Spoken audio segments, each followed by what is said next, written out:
Hello my dear German learners and welcome back here at Language Check. Once more I will do with you another lesson on the German verbs, and today's verb is, well, einkaufen, which is a special one in German because this one you have to separate in order to use it in a sentence. So stay tuned if you're up for another lesson on the German language. Today we will have a kind of tricky sentence here.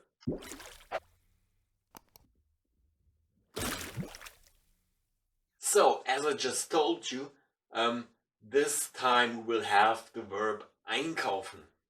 Einkaufen means to buy stuff or to shop.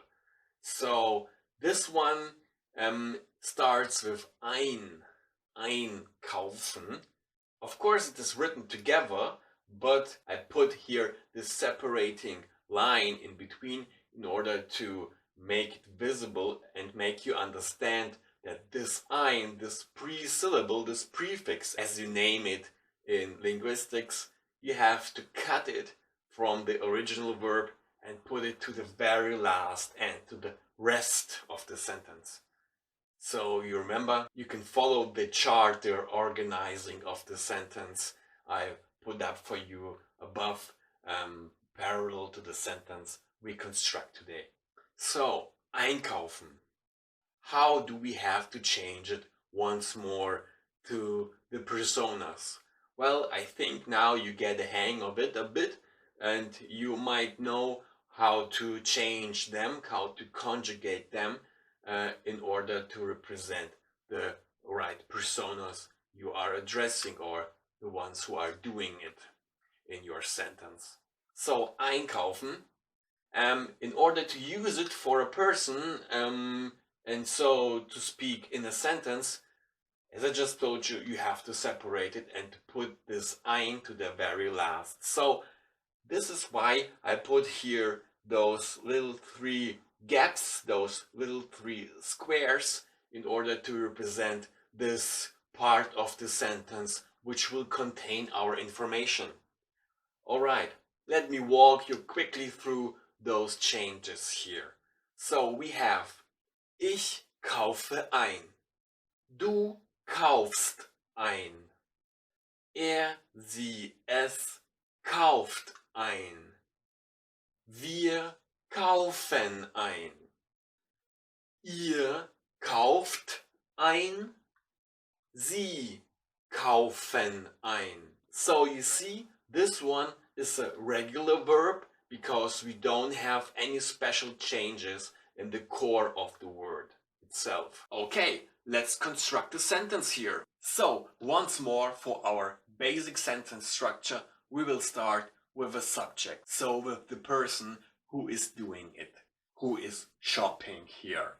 You could put a formal family name, for example, and if you address a person in a formal way, you will address him like Mr. or Mrs. So in German it is simply Herr or Frau.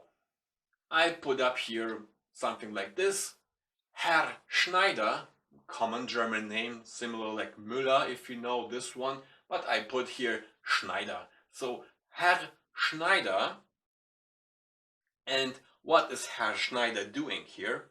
Well, obviously he shops. So Herr Schneider kauft, because Herr Schneider is a he, so we have to use this verb form here. Herr Schneider kauft, and now we can tell when or how. So niemals, never. Again, this describes how he is doing, when he is doing, never.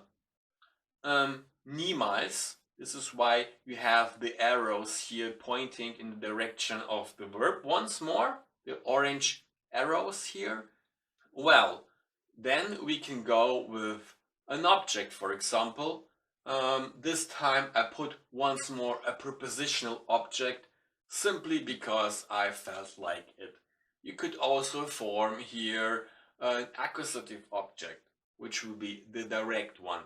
Einkaufen can actually form just the accusative object directly. Dative doesn't work quite well here, and well, if things doesn't work quite well, you have to help yourself with a preposition. So that's what I did. I chose the preposition ohne. Ohne means without. So ohne needs accusative once more, but now ohne is the one who is controlling this case. So ohne needs accusative. So you have to say ohne who, ohne wen, ohne wen, without who or what. Well, then we have here ohne einen Einkaufswagen, without a shopping cart. So ohne einen Einkaufswagen. And then I'm almost finished, but before I close my sentence, I and you guys should not forget to put this ein into the very last position. You see, ein has to be the very last thing here before you put a full stop here. So now we have a complete good German sentence. We have Herr Schneider kauft niemals ohne einen Einkaufswagen ein, which basically means Mr. Schneider never shops without a shopping cart. And yes, never without a shopping cart is again framed in green because this is our information part. This is or are, so to speak, the little 3 boxes I put up earlier for the conjugation of the verb einkaufen. So you see, now it makes all sense. Alright, that's it for today once more. And again, my advice, if you like it here, if you like to explore the German language step by step, you're welcome to subscribe to my channel. And of course, leave a comment, leave a question, and leave, of course, a thumbs up for me, guys. Well, I wish you the best. Have a nice week. We'll see us either this weekend once more, or for those who just for the grammar here, we'll see us on next Wednesday or Thursday. Have a nice week. Habt eine schöne Woche. Bis zum nächsten Mal. Until next time.